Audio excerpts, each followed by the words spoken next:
সামর্থ্য অবশ্যই দলটার আছে কোস্টারিকা এবং তারা পাওয়ার ফুটবলের এগেইনস্টে পাওয়ার ফুটবল বা কিছুটা ফিজিক্যাল ফুটবল খেলতে পছন্দ করে। যদিও ওয়ার্ল্ড কাপে এই দুটো দলের একবারই দেখা হয়েছিল, সেই ম্যাচে জার্মানি 4-2 গোলে হারিয়েছিল কোস্টারিকাকে। আক্রমণে এই মুহূর্তে Germany Kai Havertz goal! Germany 1 Costa Rica 0। সেই খেলার প্রথম আক্রমণে জার্মানি এক গোলে এগিয়ে গেল কোস্টারিকার সাথে। দুর্দান্ত ফিনিশিং, দারুণ বোঝাপড়া ডি বক্সের ভিতরে।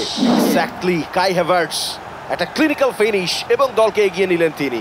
নাভাস চেষ্টা করেছিলেন গোলটি ঠেকানোর, কিন্তু এত চমৎকার একটা পাস ডি বক্সের ভিতরে দারুণ ভাবে রিসিভ করেছেন। মধ্যের একজন স্ট্রাইকার ছিলেন যিনি বলটা লিভ করেছেন, কখনো কখনো কিন্তু ছেড়ে দেওয়াটাও একটা আর্ট। এক্স্যাক্টলি, সেই আর্টটাই করেছেন টিমো ভার্নার এবং তার সতীর্থকে সেই সুযোগটা করে দিয়েছেন।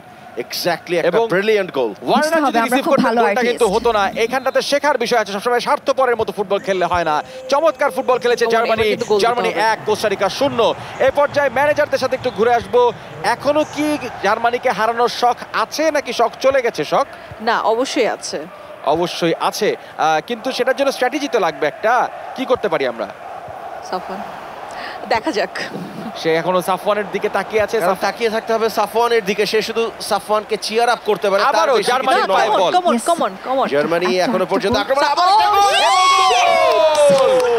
মুহুর্মুহু আক্রমণে বিপর্যস্ত কোস্টারিকা। Germany 2 Costa Rica 0। ভাইরে ভাই, টিমো ভার্নার এই মুহূর্তে কিন্তু তিনি দেখালেন যে আমি কেবল ছাড়তে জানি না, আমি গোলও করতে জানি। এক্স্যাক্টলি, ছাড়া এবং করা দুটাই তিনি ভালোভাবে জানেন।